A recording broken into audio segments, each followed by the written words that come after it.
El silencio de la celda era tan denso que parecía tragarse el aire mismo.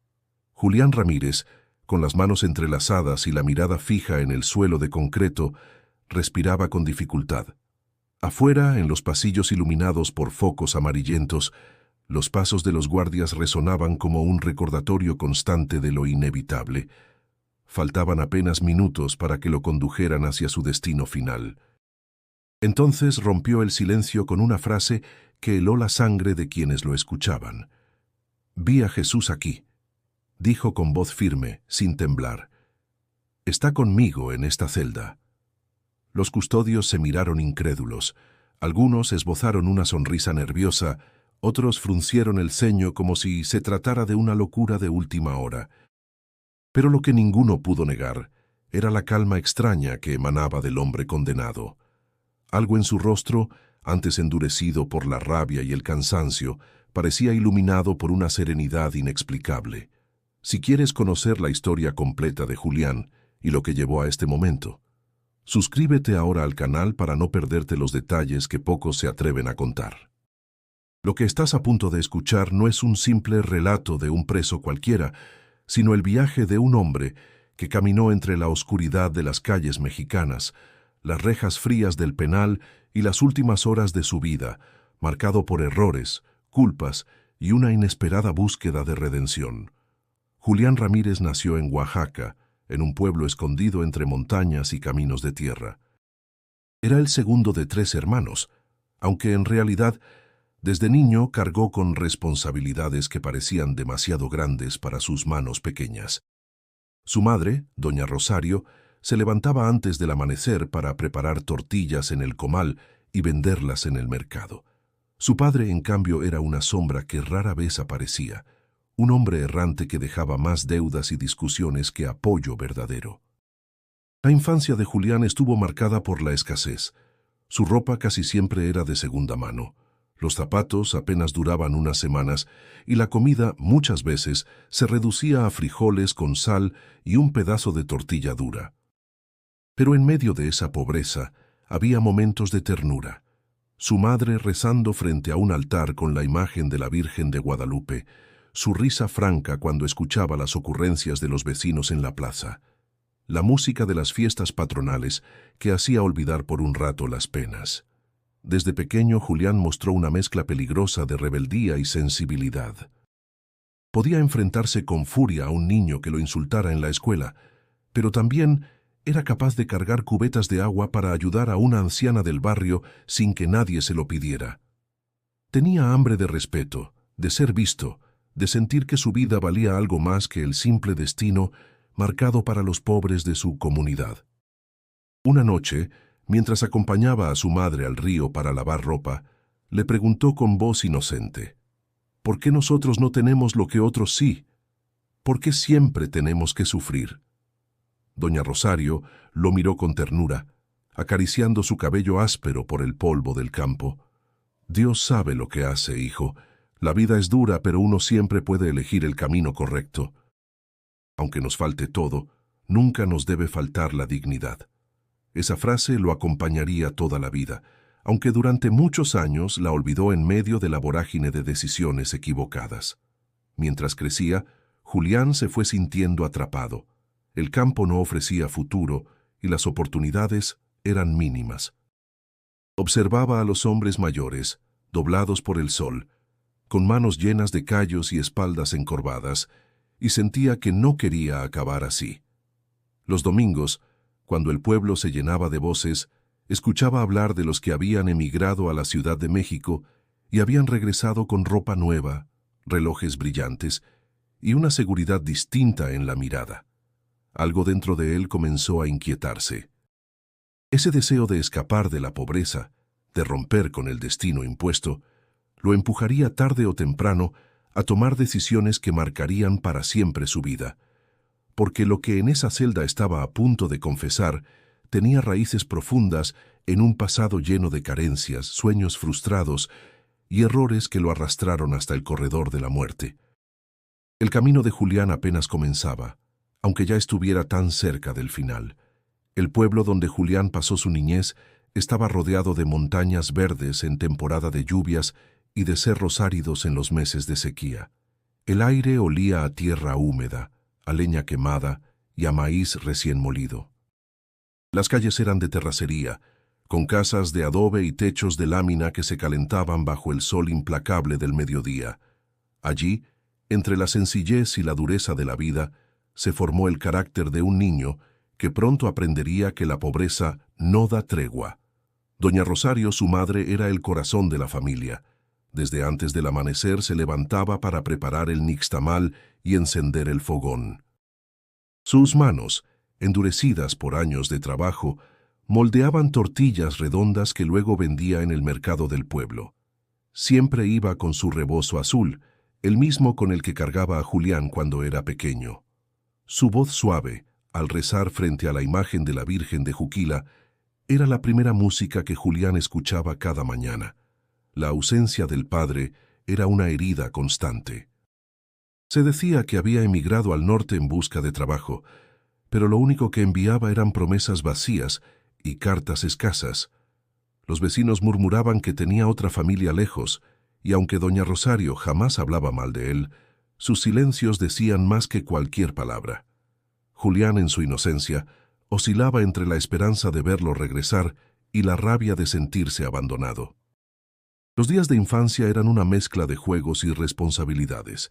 A los 7 años ya sabía arrear burros, acarrear agua desde el pozo y cargar leña.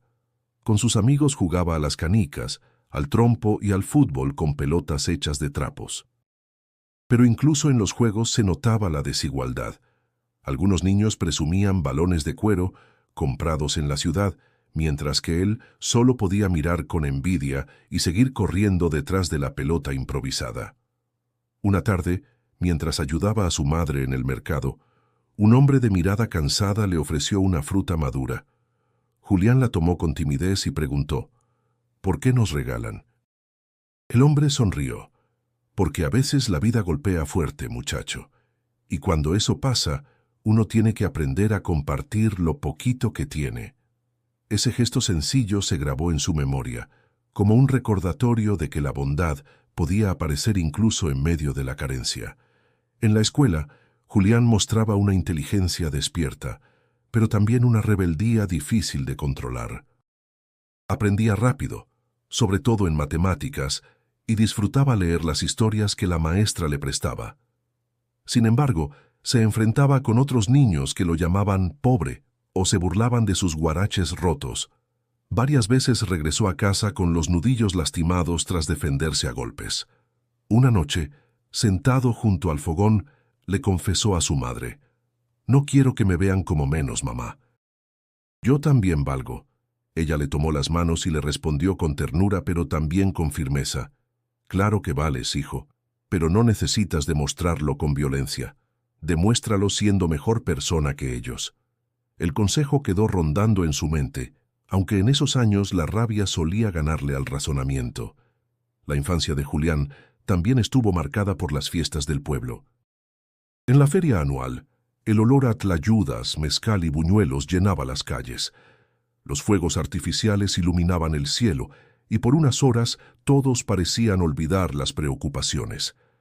Julián corría entre los puestos con los ojos brillando, soñando con tener algún día la posibilidad de viajar más allá de las montañas que lo cercaban.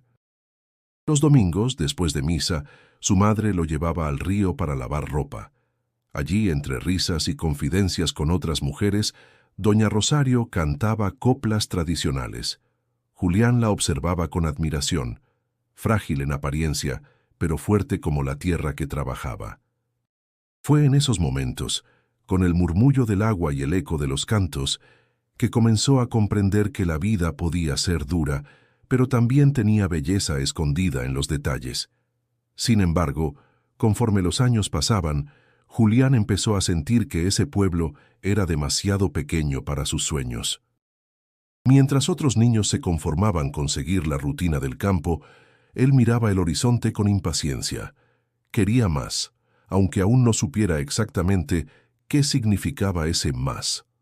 Lo que todavía ignoraba era que ese anhelo de escapar lo conduciría a caminos inciertos, donde la línea entre la esperanza y el error sería tan delgada como la brasa de un fogón a punto de apagarse. La adolescencia de Julián llegó acompañada de una inquietud que parecía no caber en el pueblo. Tenía 16 años cuando le dijo a su madre que quería marcharse. Había escuchado demasiadas historias de jóvenes que se habían ido a la Ciudad de México y habían regresado con dinero, ropa moderna y la mirada cargada de experiencias nuevas. En su interior, la idea de quedarse trabajando la tierra, doblando la espalda como los ancianos del pueblo, le resultaba insoportable. «Mamá, no quiero pasarme la vida aquí, viendo cómo todo sigue igual», le confesó una tarde mientras la ayudaba a moler maíz. «La ciudad es peligrosa, hijo», respondió ella con preocupación. «Allá no es como aquí. Nadie te cuida, nadie te espera». «Pero al menos hay oportunidad. Aquí no hay nada más que pobreza». Doña Rosario guardó silencio, sabiendo que sus palabras no serían suficientes para retenerlo. Días después, con apenas una mochila vieja y algo de dinero que había ahorrado ayudando a vecinos, Julián tomó un camión rumbo a la capital. La Ciudad de México lo recibió con un bullicio abrumador. Los claxons de los coches, el pregón de los vendedores ambulantes, los edificios que parecían no tener fin, todo lo hacía sentir pequeño, pero al mismo tiempo emocionado. Consiguió trabajo en una construcción donde las jornadas eran largas y el pago miserable. Dormía en un cuarto compartido con otros jóvenes migrantes, comía lo que podía, y aunque ganaba lo justo para sobrevivir, su ambición crecía. En esos días de incertidumbre, reapareció alguien de su pasado, Raúl Hernández, al que todos conocían como el Chino. Habían jugado juntos de niños en el pueblo vecino y ahora la ciudad los reencontraba. Raúl no trabajaba en construcciones ni limpiando parabrisas. Se movía con soltura entre mercados y colonias, siempre con dinero en el bolsillo y ropa llamativa. «Hermano, la vida es dura si uno se conforma», le dijo una noche en una cantina de Tepito, donde el ruido de las cumbias y el olor a cerveza derramada lo envolvían todo. «Yo encontré la forma de salir adelante sin matarme en un andamio». Julián lo miraba con curiosidad, aunque con cautela. «¿Y qué haces?», preguntó. Raúl sonrió con astucia. «Negocios, lo que la gente necesita, un teléfono barato, un reloj, un estéreo, todo se consigue si sabes dónde buscar». Al principio Julián dudó. Recordaba las palabras de su madre sobre elegir el camino correcto. Sin embargo, la tentación de tener dinero rápido y dejar atrás la miseria lo seducía cada vez más. La primera vez que acompañó a Raúl a vender artículos robados en un tianguis, sintió una mezcla de miedo y adrenalina. Las miradas rápidas, los billetes en efectivo, la sensación de pertenecer a un mundo donde las reglas eran distintas, todo lo atrapó. En esos años, también conoció a Mariana Torres, una joven que estudiaba enfermería y que lo miraba con una dulzura que lo desarmaba. Mariana veía en él a alguien con potencial, alguien que podía construir un futuro honesto si se lo proponía. «No me gusta lo que haces con Raúl», le dijo en una ocasión, mientras caminaban por el Parque de los Venados. «Es solo temporal. Tengo que salir adelante. Algún día tendré lo suficiente para que vivamos mejor. No es cuestión de dinero, Julián, es cuestión de quién eres». Esas palabras lo sacudieron, pero no lo detuvieron. El brillo de la ciudad, los billetes fáciles y la influencia de Raúl lo arrastraban con fuerza. Al mismo tiempo, la voz de Mariana representaba un recordatorio de que aún podía elegir otro rumbo. El conflicto entre esas dos fuerzas, la ambición y la esperanza de un futuro limpio, comenzaba a marcar cada decisión de Julián. En su interior, el niño que había querido escapar de la pobreza luchaba contra el joven que se dejaba seducir por la vida rápida de la capital.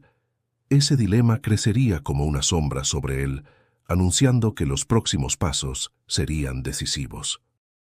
Porque en una ciudad que ofrecía tantas oportunidades como trampas, cada elección podía convertirse en un punto de no retorno. Las semanas que siguieron al reencuentro con Raúl marcaron el inicio de una etapa decisiva en la vida de Julián. Al principio, solo lo acompañaba a los tianguis, observando cómo ofrecía relojes, teléfonos y radios de dudosa procedencia. La destreza con la que Raúl negociaba era sorprendente. Sabía cuándo sonreír, cuándo intimidar y cuándo callar. Julián aprendía en silencio, aunque por dentro luchaba contra un nudo de nervios cada vez que un policía rondaba el lugar. Una noche, mientras caminaban de regreso por las calles estrechas de la colonia Guerrero, Raúl lo encaró con franqueza. «Mira, hermano, tienes que decidirte. No puedes quedarte a medias. O entras de lleno conmigo o regresas a cargar bultos en una obra. ¿Qué quieres para tu vida?» Julián bajó la mirada, consciente de que la elección lo perseguiría siempre. «Quiero dinero. Quiero darle algo a mi mamá. No quiero que siga vendiendo tortillas toda su vida.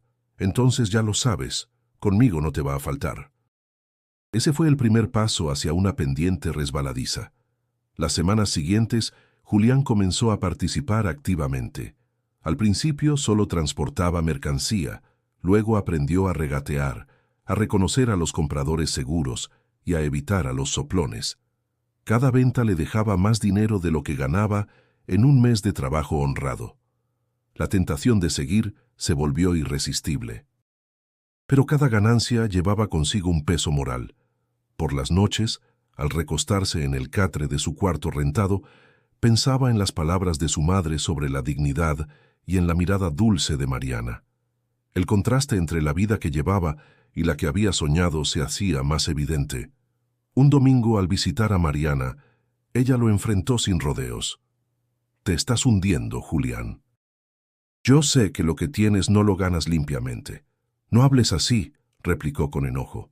«No entiendes lo que es matarte trabajando y seguir sin nada». «Sí lo entiendo, porque yo también trabajo y estudio, pero al menos duermo tranquila. Tú ya no puedes decir lo mismo». Aquellas palabras lo hirieron más de lo que quiso admitir. Sin embargo, en lugar de alejarse de Raúl, se aferró más a él, como si necesitara justificar su elección. El verdadero quiebre llegó una tarde lluviosa. Raúl lo llevó a un almacén improvisado en Iztapalapa, donde un grupo de hombres descargaba cajas de electrodomésticos. «Hoy vamos a mover mercancía grande», explicó Raúl con entusiasmo. «Si todo sale bien, será tu primer golpe en serio». Julián sintió un escalofrío, pero aceptó. Durante el trayecto, la lluvia golpeaba el parabrisas del camión con furia, como si quisiera advertirle de lo que estaba a punto de hacer. Al llegar, todo fue rápido: descargar, subir al vehículo y salir sin levantar sospechas.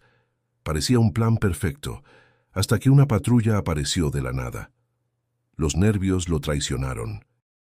Mientras Raúl hablaba con calma con los policías, Julián temblaba y apenas podía sostener la mirada. Al final, un soborno solucionó el problema, pero la experiencia lo dejó marcado. Esa noche, al contárselo a Mariana, ella rompió en llanto. «No puedo estar contigo si sigues así. Me duele, pero no quiero ver cómo terminas en la cárcel o muerto». Fue el inicio de su distanciamiento. Julián la veía alejarse, y aunque su corazón quería seguirla, su orgullo lo arrastraba de vuelta hacia Raúl. Los meses siguientes, los pequeños tropiezos se volvieron más frecuentes: mercancía incautada, compradores que desaparecían sin pagar, discusiones con otros vendedores. Julián aprendió a mentir con facilidad, a desconfiar de todos y a endurecer el rostro incluso cuando por dentro el miedo lo carcomía. Una tarde, frente al espejo del baño de un bar, se observó fijamente. Ya no veía al joven soñador de Oaxaca, sino a un hombre cansado, con los ojos apagados y la piel marcada por noches sin dormir. «¿En qué me estoy convirtiendo?», murmuró como si buscara respuesta en su propio reflejo. Ese fue el verdadero comienzo de sus caídas. No había marcha atrás, la ciudad ya lo había atrapado, y las decisiones tomadas lo empujaban hacia un camino cada vez más oscuro. La tensión venía acumulándose desde hacía meses. Los golpes pequeños ya no bastaban. Raúl quería algo más grande, algo que dejara una marca. Julián, atrapado entre el deseo de demostrar que podía con todo y el miedo a dar un paso irreversible, lo acompañaba con una mezcla de orgullo y ansiedad. Una tarde gris, En una azotea de la colonia Doctores, Raúl expuso el plan. Es sencillo. Una tienda de electrodomésticos en eje central. 2 hombres entran. Yo los cubro desde afuera. Tú te encargas de vigilar la puerta. Nada más. En 5 minutos tenemos lo que necesitamos. Julián tragó saliva. ¿Y si algo sale mal? Raúl rió con despreocupación. No va a salir mal. Ya lo hemos hecho antes. Es dinero fácil, hermano. ¿Vas a seguir dudando? La duda lo carcomía, pero al final aceptó. El hambre de éxito y la presión de no parecer débil ante Raúl lo empujaron a ese sí que cambiaría todo. El día del asalto, Julián sintió el corazón desbocado. Llevaba una chamarra oscura y el rostro cubierto con un paliacate. La tienda estaba casi vacía. Solo un par de clientes y un policía de seguridad en la entrada. Todo parecía controlado, hasta que uno de los hombres que entró con Raúl levantó demasiado pronto su arma. El guardia reaccionó instintivamente, y en segundos la confusión estalló. «¡Quietos!», gritó Julián intentando sonar firme, aunque su voz temblaba. El guardia sacó su pistola, pero un disparo lo alcanzó en el hombro antes de que pudiera apuntar. El estruendo retumbó en el local, y los gritos de los clientes llenaron el aire. Julián sintió un frío recorrerle la espalda. No había disparado, pero el simple hecho de estar allí lo hacía cómplice. Mientras los demás corrían con bolsas llenas de mercancía, él se quedó paralizado mirando al policía herido, que se retorcía en el suelo con los ojos llenos de furia. «¡Vámonos ya!», vociferó Raúl, tirando de su brazo. Corrieron por las calles mojadas tras la llovizna, el ruido de las sirenas creciendo a lo lejos. Julián apenas podía respirar. En su mente, el rostro del guardia herido lo perseguía con insistencia. Esa noche Mariana lo confrontó en cuanto lo vio llegar. «¿Qué hiciste, Julián?», preguntó con lágrimas en los ojos. «Nada. Yo no disparé, te lo juro. Pero estuviste allí. ¿No entiendes que eso es suficiente para hundirte?». Él no pudo responder. El silencio fue más duro que cualquier acusación. Los días siguientes estuvieron llenos de paranoia. La policía investigaba con rigor, y las noticias hablaban del asalto en eje central. Se mencionaba al guardia herido, estable pero convaleciente. Julián caminaba con la sensación de que en cualquier momento alguien lo señalaría. El golpe final llegó al poco tiempo. Una redada en Tepito lo sorprendió cuando trataba de vender mercancía. No tuvo tiempo de huir. Lo esposaron frente a decenas de personas y mientras lo subían a la patrulla escuchó los murmullos. «Ese es uno de los del asalto. Dicen que casi matan a un policía». Cada palabra se le clavaba como un puñal. En la celda de detención Raúl intentaba mantener la calma. «Tranquilo, saldremos de esta, los contactos nos van a ayudar». Pero Julián apenas podía escucharlo. Tenía la mirada fija en el suelo recordando el disparo, la sangre, los gritos. Su vida, que había parecido avanzar con pasos firmes hacia algo más grande, se desmoronaba de golpe. Mariana lo visitó una vez más, pero ya no era la misma. «No puedo seguir contigo, Julián. Te advertí tantas veces. No quiero estar cuando termines peor». Él intentó sujetarla, pero ella apartó la mano con tristeza. «Te quise, pero no me llevas a ningún lugar que no sea la destrucción». La puerta se cerró tras ella, y en ese instante Julián entendió que lo había perdido todo. La confianza de la mujer que lo amaba, la dignidad que su madre le había inculcado y la libertad que tanto había anhelado. Lo que había comenzado como una búsqueda desesperada de dinero y respeto, lo había llevado a su primera gran caída, una de la que ya no sería posible escapar. El traslado al reclusorio preventivo fue el comienzo de un laberinto del que Julián no supo cómo escapar. Desde el primer día, supo que su caso no sería sencillo. El asalto había llamado demasiado la atención, y la imagen del guardia herido aparecía con insistencia en los noticieros. La opinión pública exigía un castigo ejemplar. En la primera audiencia, Julián entró esposado, con la ropa arrugada y el rostro marcado por noches de insomnio. Frente a él, en la sala abarrotada, Un fiscal de semblante severo lo observaba como si ya lo hubiera condenado. Se llamaba Arturo León y era conocido por su dureza. «Señoría», dijo con voz firme, «el acusado Julián Ramírez es un peligro para la sociedad. No se trata de un robo menor, sino de un acto violento que casi le cuesta la vida a un oficial. Este hombre debe pagar con la máxima pena que la ley permita». Las palabras resonaron en la sala, y Julián sintió un frío recorrerle la espalda. Miró a su abogado de oficio, un hombre cansado que hojeaba papeles sin convicción. En su interior, supo que estaba solo. Durante el juicio, los testigos declararon en su contra. Un cliente de la tienda lo señaló con seguridad. Ese estaba en la puerta, vigilando. Lo recuerdo bien. El guardia herido también declaró, aún con el brazo enyesado. No sé quién disparó, pero él estaba allí. Formaba parte del grupo. Julián intentó hablar en su defensa. «Yo no disparé, señor juez. Yo no quería que nadie saliera lastimado. Solo cometí un error». El juez lo miró sin expresión. «Aquí no se juzgan intenciones, sino hechos». La voz de Julián se quebró. «¿Y mi vida? ¿No cuenta lo que he pasado? Lo que intenté hacer por mi familia».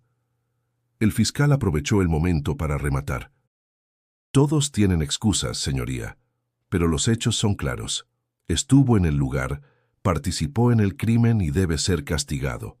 Los días se hicieron semanas y las audiencias continuaban como un martillo constante. Mariana no volvió a presentarse y su madre, demasiado pobre para viajar desde Oaxaca, solo podía enviarle cartas escritas con esmero, donde le pedía que no perdiera la fe. Julián las leía una y otra vez en su celda, como si esas palabras fueran su única defensa real. El ambiente del tribunal era sofocante, el murmullo de los asistentes, el olor a papeles viejos y a café rancio, el sonido metálico de las rejas que se abrían y cerraban, todo lo hacía sentir atrapado en un túnel sin salida. Una tarde, su abogado le habló con franqueza. «No hay mucho que podamos hacer, Julián. La presión es enorme. El gobierno quiere mostrar que actúa con firmeza. Eres el chivo expiatorio perfecto». «¿Entonces estoy perdido?», preguntó con desesperación. El abogado suspiró. «Podemos apelar, pero no esperes milagros». La sentencia llegó en un día caluroso de mayo. Julián apenas podía mantenerse en pie cuando escuchó las palabras del juez. Por el delito de robo con violencia agravado y lesiones a un oficial de la ley, se dicta la pena máxima, pena de muerte. Un silencio pesado se extendió por la sala. Julián sintió que el suelo se abría bajo sus pies. Los guardias lo tomaron de los brazos y lo sacaron mientras él murmuraba con incredulidad: «Pena de muerte. ¿Por qué yo, si no disparé?». Esa pregunta lo acompañaría desde entonces como un eco que no lo dejaba dormir. Esa misma noche, encerrado en su celda, pensó en su madre, en Mariana, en el guardia herido, en cada decisión que lo había traído hasta allí. Se preguntó en qué momento había perdido el rumbo, cuándo dejó de ser aquel niño que soñaba con un futuro diferente. Lo que no sabía aún era que el camino apenas comenzaba. El juicio había terminado, pero el verdadero tormento estaba por iniciar. La noticia de la sentencia se extendió rápidamente entre los pasillos del reclusorio. Algunos reos lo miraban con respeto, como si enfrentarse a la muerte lo convirtiera en alguien intocable. Otros lo observaban con frialdad, convencidos de que tarde o temprano todos pagan sus errores. Julián, en cambio, solo sentía un vacío profundo. Cada vez que cerraba los ojos escuchaba la voz del juez dictando la condena como un martillo que no dejaba de golpear. El traslado al penal de San Luis Potosí se programó para la madrugada. Lo subieron a una camioneta custodiada por 4 guardias armados, esposado de pies y manos. Durante el trayecto, las luces de la ciudad se desvanecían poco a poco, reemplazadas por la inmensidad del desierto. Julián observaba el horizonte con una mezcla de miedo y resignación. En silencio, se preguntaba si aquel sería el último paisaje que vería antes de morir. Uno de los custodios, un hombre de bigote espeso y voz áspera, lo miró por el retrovisor. «Disfruta el viaje, Ramírez. Allá donde vas, la vida es otra». Julián no respondió. Sentía que cualquier palabra se quebraría en su garganta. El penal apareció después de varias horas de camino, una mole gris, rodeada de torres de vigilancia y alambre de púas que brillaba bajo el sol. Al ingresar, el aire olía a humedad, a metal oxidado y a miedo acumulado en cada rincón. El ruido de puertas pesadas cerrándose tras de él fue como un recordatorio brutal de que ya no había retorno. El primer día lo llevaron directo al módulo de máxima seguridad. Allí, la rutina era estricta y cruel.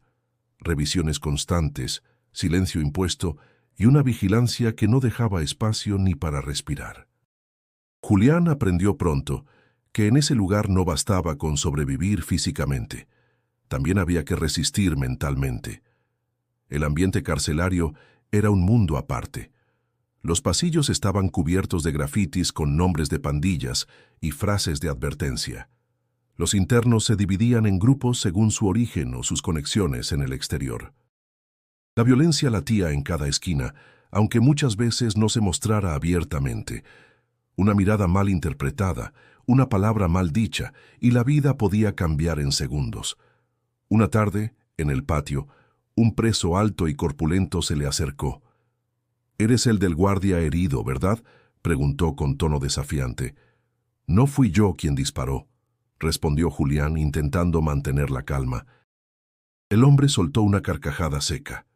«Aquí no importa quién jaló el gatillo, importa lo que creen que hiciste, y eso te puede costar caro». Ese encuentro lo dejó intranquilo, pero también le enseñó algo esencial. Debía aprender a moverse con cautela, a no mostrar debilidad. En medio de esa tensión constante, Julián comenzó a reflexionar sobre sus errores. Cada noche, mientras se recostaba en el catre estrecho de su celda, repasaba su vida. La infancia en Oaxaca, el rostro cansado de su madre, la sonrisa de Mariana. El remordimiento lo mordía como un animal hambriento. Sin embargo, también aparecían momentos de extraña lucidez. Recordaba la frase de doña Rosario: «Aunque nos falte todo, nunca nos debe faltar la dignidad». En el encierro esas palabras adquirían un peso distinto. ¿Cómo podía recuperar algo de dignidad después de todo lo que había hecho? El penal no tardó en mostrarle su verdadero rostro. Vio a hombres ser golpeados por custodios sin razón aparente, escuchó gritos ahogados durante la noche y comprendió que allí la vida humana valía poco. Pero también fue testigo de gestos inesperados. Un preso compartiendo un pedazo de pan, otro que lo orientaba sobre cómo pedir artículos básicos en la tienda interna. Esa mezcla de brutalidad y solidaridad lo desconcertaba, pero también le enseñaba que incluso en los lugares más oscuros podía existir un destello de humanidad. El día que lo condujeron al corredor de la muerte, Julián sintió que un muro invisible se levantaba entre él y el resto del mundo. El pasillo era estrecho, con puertas metálicas a ambos lados. Cada celda guardaba a un hombre marcado por la misma sentencia: esperar el final. Al entrar en la suya, un espacio reducido con una cama de hierro y un inodoro, supo que aquel sería el escenario donde pasaría los últimos capítulos de su vida. Mientras se sentaba en el catre, respiró hondo. El eco de sus propios pensamientos era lo único que lo acompañaba. Y aunque el miedo lo envolvía, también sintió que ese encierro lo obligaría por primera vez a enfrentarse cara a cara con lo que realmente era. El corredor de la muerte era un lugar donde el tiempo parecía detenido. Los días se deslizaban entre la monotonía del encierro y el peso insoportable de la espera. Sin embargo, Julián pronto descubriría que incluso allí existían encuentros capaces de marcarlo profundamente. El primero fue con el padre Esteban Morales, un sacerdote de cabellos grises y mirada serena que visitaba a los internos una vez por semana. Entraba sin miedo, llevando solo una Biblia gastada y una sonrisa sincera. La primera vez que se acercó a su celda, Julián lo miró con desconfianza. «No necesito sermones, padre», dijo con brusquedad. Esteban no se ofendió. «No vengo a darte sermones, hijo, solo a escucharte. A veces hablar es más necesario que rezar. Aquella actitud distinta lo desarmó. Poco a poco empezó a abrirse. Le contó sobre su madre, sobre Mariana, sobre el error que lo había condenado. El sacerdote lo escuchaba con paciencia, sin juzgarlo, y cuando terminaba, respondía con palabras sencillas que quedaban grabadas en su mente. La culpa es una carga pesada, Julián, pero el perdón no siempre viene de afuera. A veces el primer paso es aprender a perdonarse a uno mismo. El segundo encuentro decisivo fue con el comandante Ramírez, jefe de custodios del penal. Era un hombre de voz grave y carácter imponente, temido por muchos reos. Sin embargo, detrás de esa dureza había un sentido de justicia poco común en ese ambiente. Una tarde, tras un altercado en el patio, Julián terminó siendo acusado injustamente de provocar una riña. El comandante lo interrogó en su oficina. «Dime la verdad, Ramírez. ¿Estuviste involucrado?» «No, señor. Solo estaba cerca». «No tuve nada que ver». El hombre lo miró fijamente durante varios segundos, como si intentara leer su alma. Finalmente asintió. «Te voy a creer. Pero aquí una mentira cuesta caro. Si quieres sobrevivir en este lugar, aprende a mantenerte limpio de pleitos que no son tuyos». Aunque las palabras sonaron duras, Julián entendió que no eran una amenaza, sino un consejo. El tercer personaje clave fue el Güero Martínez, un interno que llevaba más de 20 años en prisión. Su cabello ya era blanco y su piel curtida por el sol, pero conservaba una vitalidad en la mirada. Nadie se metía con él. Su experiencia y temple le habían ganado respeto. Una tarde, mientras compartían el poco tiempo en el patio, el Güero se sentó a su lado. «Tienes cara de recién llegado, aunque ya traes la marca de los que cargan culpas grandes», dijo con tono tranquilo. «Estoy esperando la muerte», respondió Julián con amargura. El Güero soltó una carcajada ronca. «Aquí todos la esperamos, de una forma u otra. La diferencia está en cómo la enfrentas. Si te quedas lamentándote, la muerte te gana antes de tiempo. Si aprendes a aceptar lo que eres, puedes morir en paz». Esas palabras quedaron rondando en su cabeza por días.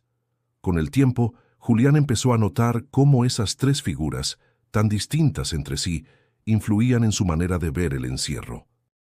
El padre Esteban lo llevaba a reflexionar sobre el perdón. El comandante Ramírez le mostraba la importancia de mantenerse firme en medio de la hostilidad, y el Güero lo confrontaba con la inevitabilidad de la muerte, pero sin resignación.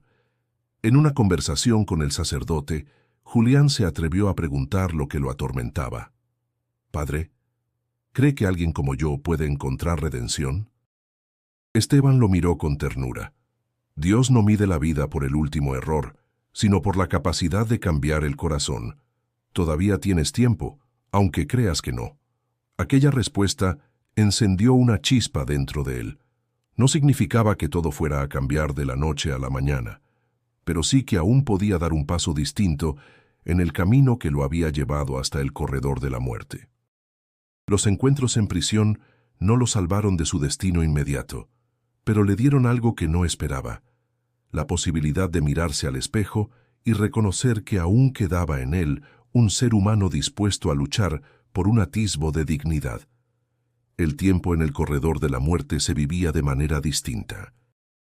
Los relojes parecían inútiles, porque allí las horas se medían por sonidos repetitivos: el tintineo de las llaves de los custodios, los pasos arrastrados de los internos durante el patio y el eco de puertas metálicas cerrándose con violencia. Julián pronto entendió que la verdadera condena no era la ejecución, sino la espera interminable. Cada día comenzaba igual. A las 6 de la mañana el ruido de las botas sobre el cemento anunciaba el conteo, luego un desayuno insípido, frijoles aguados, tortillas frías y café que más parecía agua quemada. Julián se obligaba a comer, no por hambre, sino por costumbre. Después, las horas se extendían como un desierto. Algunos internos gritaban insultos, otros rezaban en voz alta, y muchos simplemente se hundían en el silencio. Las cartas de su madre eran lo único que iluminaba su celda. Llegaban una vez al mes, escritas con letra firme aunque temblorosa. Le hablaba de la cosecha, de los vecinos, de la misa del domingo, y siempre cerraba con la misma frase: «No pierdas la fe, hijo, Dios nunca abandona». Julián las leía hasta desgastar el papel. Cada palabra era como un puente que lo mantenía conectado con un mundo que parecía ya no pertenecerle. Pero no todo era consuelo. El ambiente estaba cargado de hostilidad. Algunos reos lo miraban con recelo, convencidos de que su caso había recibido demasiada atención mediática. En una ocasión, un interno apodado El Tuerto lo provocó desde la celda contigua. «Así que tú eres el que casi mata a un policía. Seguro te crees muy valiente». Julián respiró hondo antes de responder. «No disparé, no fue así». El Tuerto soltó una carcajada áspera. «Aquí todos somos inocentes, ¿no?». Las palabras dolieron porque en parte eran verdad. Nadie creía en su inocencia relativa. Estaba marcado, y en prisión las marcas eran permanentes. Para no enloquecer, Julián comenzó a escribir. Usaba hojas que pedía al capellán y un lápiz que guardaba como tesoro. Al principio, solo anotaba recuerdos de su infancia: el olor a pan en las fiestas del pueblo, la risa de Mariana en el parque, la voz de su madre llamándolo al río. Poco a poco, esas páginas se convirtieron en una especie de confesión íntima, un intento de ordenar la culpa que lo devoraba. El padre Esteban lo animaba a seguir. «Escribir te da voz, Julián. No lo tomes como un escape, sino como un camino para entenderte». «¿Y de qué sirve entenderme si igual voy a morir aquí?», replicaba él con amargura. «Sirve para que tu muerte no sea lo único que quede de ti». Esas palabras lo acompañaban en las noches, cuando el insomnio lo mantenía despierto y los gritos lejanos de otros presos atravesaban las paredes. En medio de la rutina surgían gestos inesperados. Una vez, un guardia dejó sobre su bandeja un pedazo extra de pan. Otra, un reo veterano le pasó de contrabando un libro de poemas de Jaime Sabines. Julián lo leyó de principio a fin, y en cada verso encontraba ecos de su propia soledad. Sin embargo, había días en que la desesperación lo aplastaba.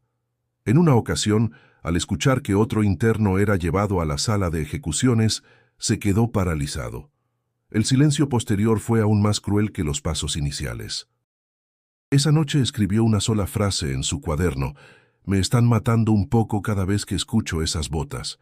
Con el paso de los meses, comenzó a encontrar una extraña forma de resistencia en lo cotidiano.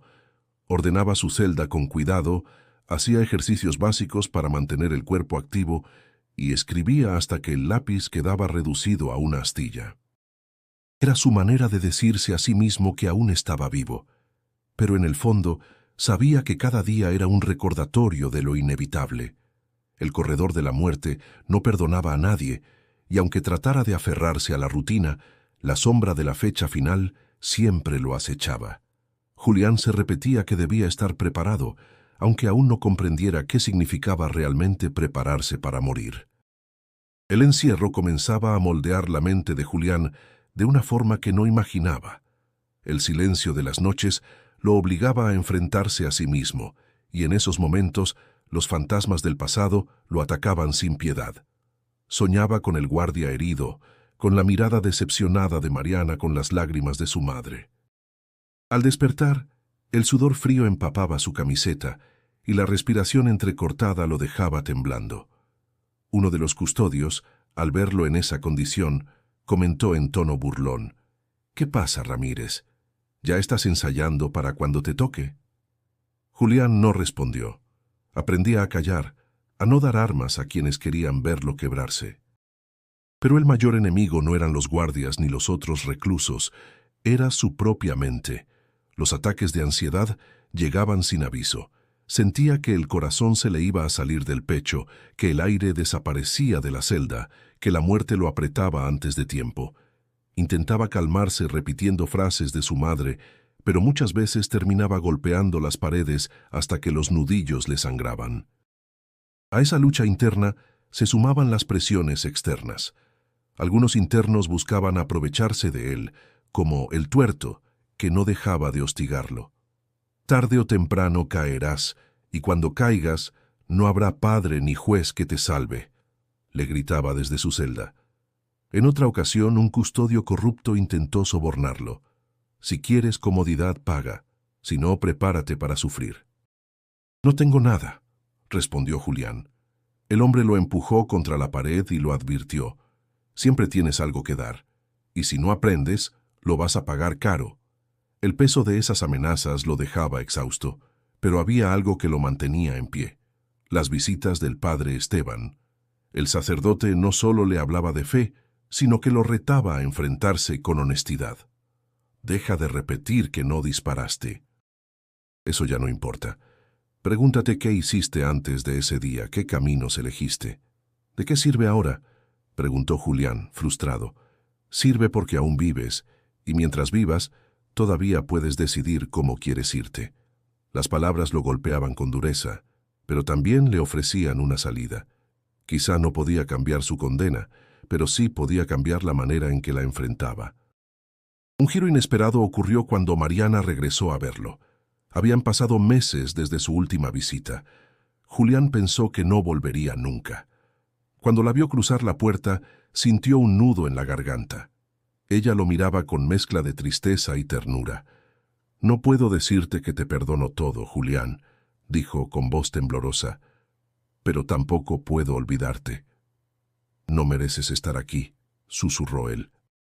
«No después de lo que hice. Tal vez no. Pero sigo creyendo que dentro de ti hay alguien distinto al que terminó en esta celda». La conversación no fue larga, pero bastó para encender una chispa en su interior. Si Mariana, después de todo, aún lo veía como alguien capaz de redimirse, quizá no todo estaba perdido. Las cartas de su madre, el apoyo del sacerdote y la inesperada visita de Mariana comenzaron a darle fuerzas para resistir los embates de su mente y del entorno. Aún así, cada día era una prueba.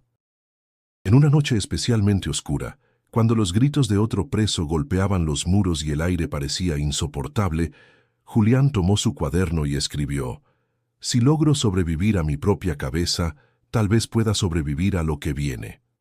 Ese pensamiento lo acompañó al amanecer cuando escuchó de nuevo las llaves en los pasillos.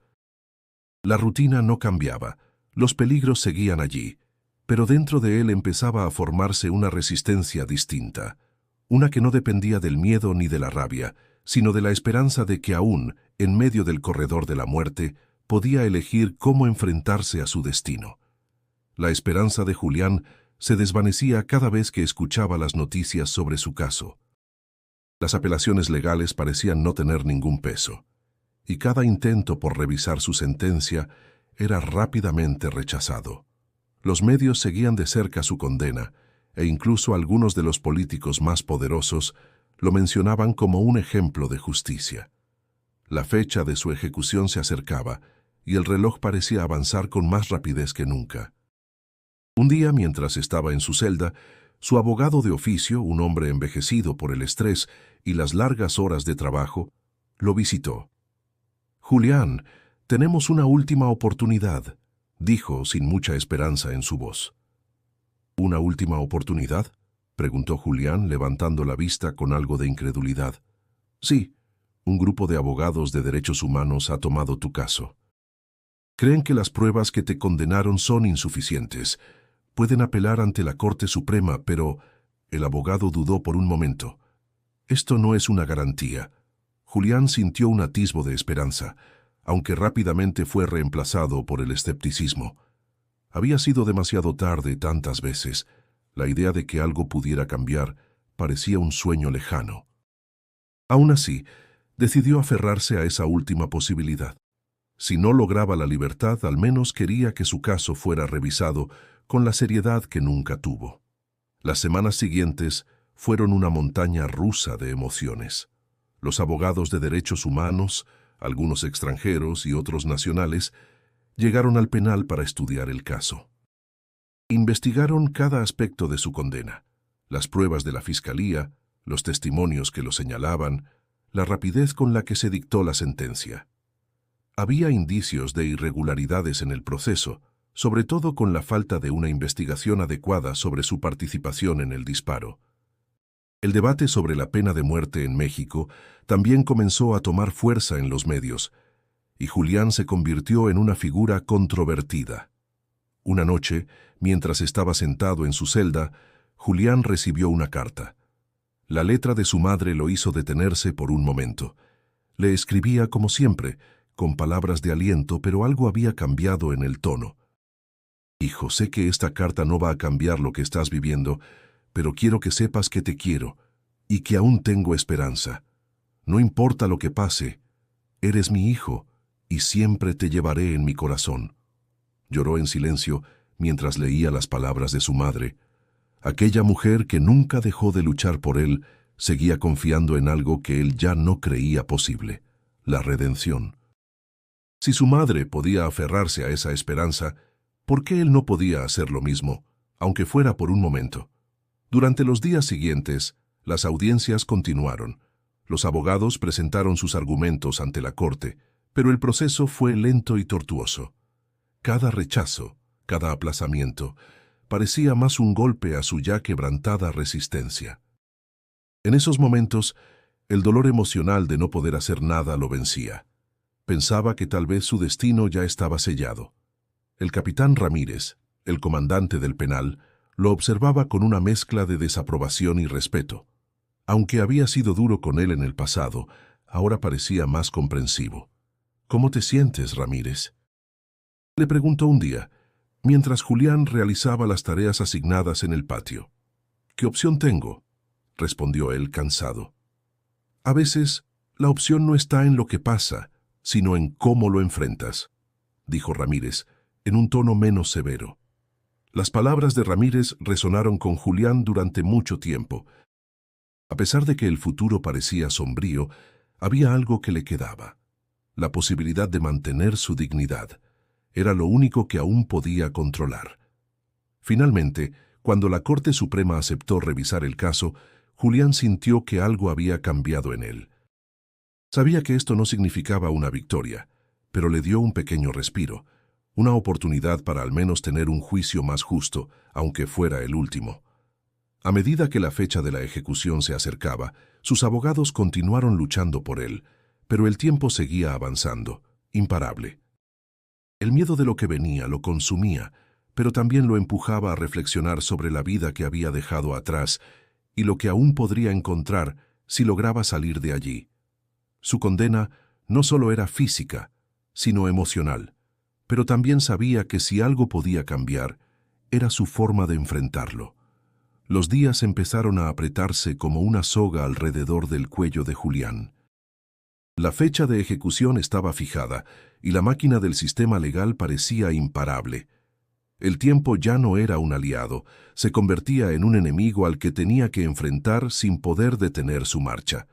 A medida que la fecha se acercaba, la presión de la espera lo afectaba más de lo que él imaginaba.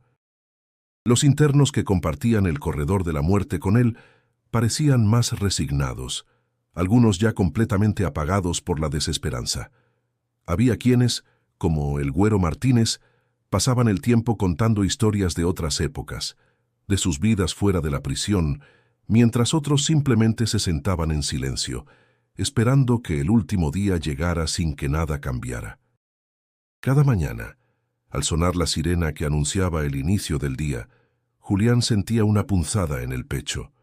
Era como si cada sonido estuviera marcando su destino de manera más clara y definitiva. El simple hecho de despertar y aún estar vivo lo confundía. En su mente, la ejecución ya estaba a la vuelta de la esquina. No podía evitar pensar en cómo sería. ¿Dolorosa? ¿Rápida? No importaba cuánto lo intentara, no podía dejar de imaginar lo que estaba por venir. Las cartas de su madre seguían llegando, siempre llenas de esperanza, de oraciones y palabras que Julián intentaba leer con calma, aunque la rabia y el miedo a veces lo hacían tirar las cartas a un lado. A pesar de eso, no dejaba de leerlas. Sus últimas palabras siempre se quedaban flotando en su mente. Dios sabe lo que hace, hijo. No importa cómo termine, siempre serás mi hijo amado. El sacerdote, el padre Esteban, también seguía visitándolo, pero sus visitas se hicieron más frecuentes. En una de ellas, Julián le confesó su angustia. «Padre, ¿qué pasa si estoy a punto de morir y todavía no he encontrado paz?» El padre lo miró sin prisa, sin juzgar. «La paz no es un destino, hijo, sino un proceso. A veces, morir en paz significa aceptar lo que ha sido. El perdón, a veces, no es sobre los otros, sino sobre ti mismo». Esas palabras lo tocaban profundamente. Sin embargo, la ansiedad seguía sin ceder. A medida que el día de su ejecución se acercaba, sus pensamientos se enredaban en un caos. Cada rato que pasaba, la incertidumbre lo consumía. A veces se sentía asfixiado, y otras veces como si estuviera flotando en un espacio sin gravedad. La lucha interna entre el miedo y la aceptación era constante. Las noticias que llegaban de afuera también tenían un peso significativo. Los medios seguían hablando de su caso, de la polémica sobre la pena de muerte y de cómo el gobierno mexicano debía dar ejemplo. Aunque el proceso legal continuaba su curso, la sociedad ya había juzgado. La imagen de Julián como un criminal peligroso estaba cimentada en la opinión pública. Sin embargo, había quienes lo defendían, incluso gente desconocida que enviaba cartas al penal pidiendo por su vida, algunos desde grupos de derechos humanos que seguían luchando por su caso. Una mañana, cuando el sol apenas comenzaba a iluminar el patio, se escuchó un ruido fuera de su celda. Un guardia se acercó con una carta en la mano. Julián, temeroso de que fuera otra notificación sobre la fecha de ejecución, la tomó de mala gana, pero al abrirla, vio que era una carta de Mariana. La letra, aunque con signos de angustia, era clara. «Te extraño, Julián. No importa lo que pase, yo siempre estaré aquí. Te prometo que te recordaré como el hombre que soñaba con ser mejor. Lo que haya pasado no cambia lo que fuiste». Leer esas palabras hizo que las lágrimas llenaran sus ojos, aunque él mismo trató de evitarlas. ¿Cómo podía enfrentarse a la muerte sabiendo que alguien aún lo veía con esperanza? En ese momento, todo su ser le gritó que no debía irse sin luchar, aunque ya no pudiera cambiar su destino. Sin embargo, el tiempo seguía apremiando. La ejecución aún estaba fijada. ¿Cómo podía alguien encontrar paz en medio de tanta angustia? Los días siguieron su curso. Cada uno parecía igual al anterior, pero Julián sentía que algo dentro de él comenzaba a transformarse. El miedo a lo que venía seguía allí, pero también una especie de serenidad lo acompañaba. ¿Sería capaz de encontrar un poco de esa paz antes de que todo llegara a su fin? Solo quedaba esperar. Era la noche antes de la ejecución. El silencio en el corredor de la muerte era absoluto, roto solo por el sonido de las cadenas de los guardias y los murmullos lejanos de otros internos que, como él, aguardaban su destino. Julián no podía dejar de pensar en lo que venía al día siguiente. Había sido entrenado en la espera, en el sufrimiento, pero nunca en la idea de la muerte. Estaba solo en su celda, con las manos entrelazadas sobre las rodillas y la cabeza inclinada, mirando el suelo frío. A través de las rendijas de la puerta podía ver la sombra de las luces del pasillo, pero el aire estaba denso, casi espeso, como si el tiempo mismo estuviera suspendido, esperando que algo sucediera. Su respiración se entrecortaba cada vez más, pero no era por el miedo a la ejecución, era por una sensación extraña que lo invadía, algo que no podía explicar. Fue entonces cuando ocurrió. Julián levantó la vista de repente, como si un impulso desconocido lo hubiera movido. Ante él, en el centro de la celda, una figura apareció. Era tan real como cualquier otra, pero la luz de la lámpara parecía darla una aura que no podía comprender. La figura estaba vestida con una túnica simple, pero lo que más le impactaba era la expresión en su rostro. Sereno, lleno de paz, como si el tiempo mismo se hubiera detenido a su alrededor. «¿Quién eres?», preguntó Julián, sin poder evitarlo, con la voz temblorosa. La figura no respondió con palabras, pero algo en el aire cambió. Julián sintió una calma profunda que le llegaba desde el centro de su ser, como si toda la angustia acumulada durante los años de prisión se desvaneciera. Miró la figura con más detalle y en su interior reconoció algo familiar, La figura sonrió suavemente y al hacerlo, una luz cálida y reconfortante iluminó su celda. Entonces, sin decir una sola palabra, Julián entendió. En un instante, comprendió que no estaba solo, que nunca lo había estado realmente. En su mente apareció una visión rápida, pero vívida, su madre, su pueblo, Mariana, y su propia vida antes de todo. La figura representaba algo más grande, algo trascendental, algo que no podía captar con su mente, pero que sentía profundamente en su corazón. Era como si la presencia de Jesús estuviera con él, dándole una paz que no había conocido en toda su vida. Durante lo que pareció una eternidad y al mismo tiempo solo unos segundos, la figura se acercó a él, tocó su hombro con suavidad y Julián sintió un calor profundo y tranquilizador, como si una carga inmensa se aliviara de su alma. El miedo a la muerte, la angustia por lo que había hecho, todo eso parecía disolverse en ese momento. La muerte ya no era algo que debía temer. La figura le dio una última mirada llena de amor y compasión, y en un susurro que solo él pudo escuchar, dijo: «No temas, la redención es posible incluso en la oscuridad más profunda». En ese instante, la figura desapareció, y Julián se quedó allí, solo nuevamente en su celda. Pero algo había cambiado dentro de él. La sensación de paz era tan intensa que no podía evitar sonreír, aunque sus ojos se llenaban de lágrimas. No podía comprender todo lo que acababa de suceder, pero sabía que algo muy profundo había ocurrido. La figura, que en su mente había identificado como Jesús, lo había tocado, lo había guiado, le había mostrado que la redención era posible incluso para él. Julián se levantó lentamente, sin prisas, y se acercó a la pared de su celda. La fecha de su ejecución aún estaba fija para el día siguiente, pero por primera vez el miedo desaparecía. En su lugar había una calma inexplicable. Había sentido la presencia de algo más grande, algo que lo trascendía, y aunque no podía comprender todos los detalles, lo que sentía en su corazón era lo más importante. Había encontrado la paz que tanto había buscado. Cerró los ojos por un momento y respiró profundamente, aceptando que ya no importaba lo que sucediera al día siguiente. La muerte no era su enemiga, y él no temía enfrentarse a ella. Sabía que, al menos en ese momento, todo había cambiado. El amanecer llegó de manera diferente para Julián. El sonido de los pasos de los guardias en el pasillo no lo hizo temblar como en otros días.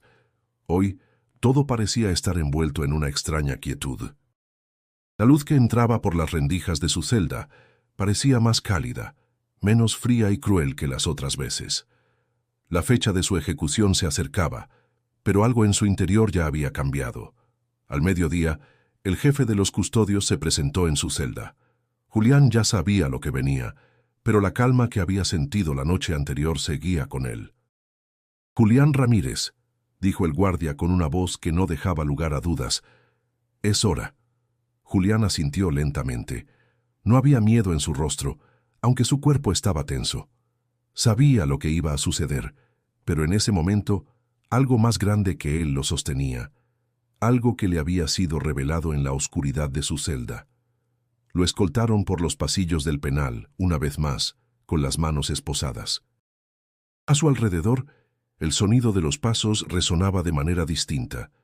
Los guardias parecían más distantes, como si no pudieran acercarse a la paz que él llevaba consigo. El miedo, que antes lo había consumido, ahora era una sombra lejana que ya no podía alcanzarlo. Mientras avanzaban, recordaba la conversación con el padre Esteban, quien le había dicho: «La paz no es un destino, hijo, sino un proceso». A pesar de lo que venía, sabía que había encontrado una pequeña victoria en su corazón. La verdadera libertad no estaba en escapar, sino en aceptar el destino con dignidad. Cuando llegaron a la sala de ejecuciones, el ambiente era sombrío. La máquina que marcaría el final de su vida estaba allí, frente a él. La mesa, las correas, el silencio absoluto. Pero a pesar de todo eso, Julián sintió una calma profunda. Miró a los guardias y a los oficiales presentes. No les mostró rabia ni rencor. Solo los miró con una serenidad que sorprendió incluso a los más duros. Uno de los oficiales que lo había observado en el pasillo no pudo evitar decir en voz baja: «Nunca había visto a alguien como tú, Julián». «¿No temes?». Julián no respondió de inmediato.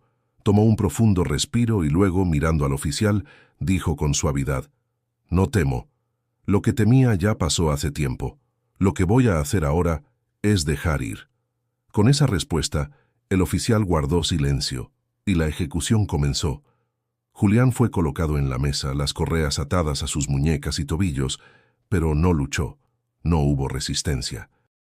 En su mente, las palabras del sacerdote resonaban. El perdón no siempre es sobre los otros, sino sobre ti mismo. Él había perdonado a sí mismo y a todo lo que lo había marcado. La máquina estaba lista para hacer su trabajo, pero Julián ya no era el mismo. En su interior, algo había sanado. No había más dolor, ni temor. En ese último instante, algo dentro de él se liberó. Era como si la muerte ya no fuera el final, sino un paso más en un camino que no entendía completamente, pero que lo había llevado a encontrar algo mucho más profundo que la condena: la paz.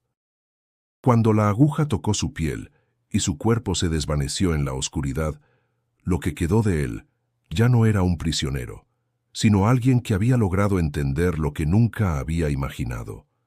La verdadera libertad no era física. En la sala, el silencio fue absoluto. Ninguna palabra fue dicha.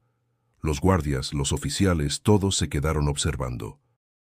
La ejecución había sido cumplida, pero Julián había encontrado algo más que la muerte, una paz que nadie podría quitarle. La noticia de la ejecución de Julián Ramírez corrió rápidamente por todo el país. En las noticias, en las calles, entre los debates, se habló de él.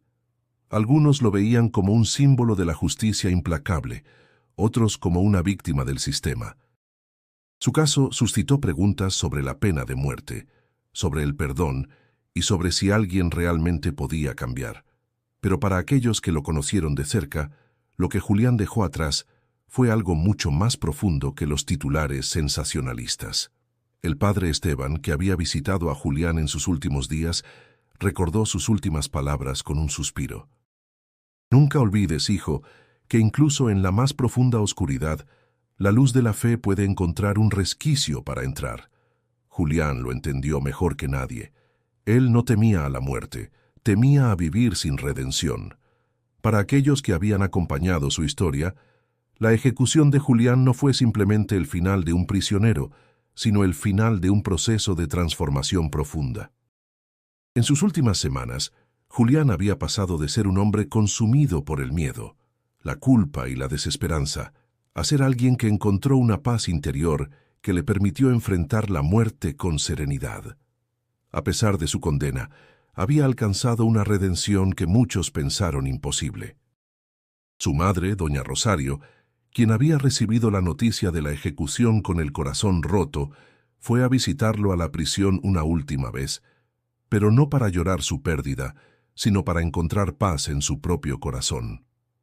«No fue el final que esperé, hijo», dijo entre sollozos, «pero sé que encontraste la paz, y eso es lo que siempre quise para ti». La ciudad de Oaxaca, su pueblo natal, se llenó de recuerdos de Julián.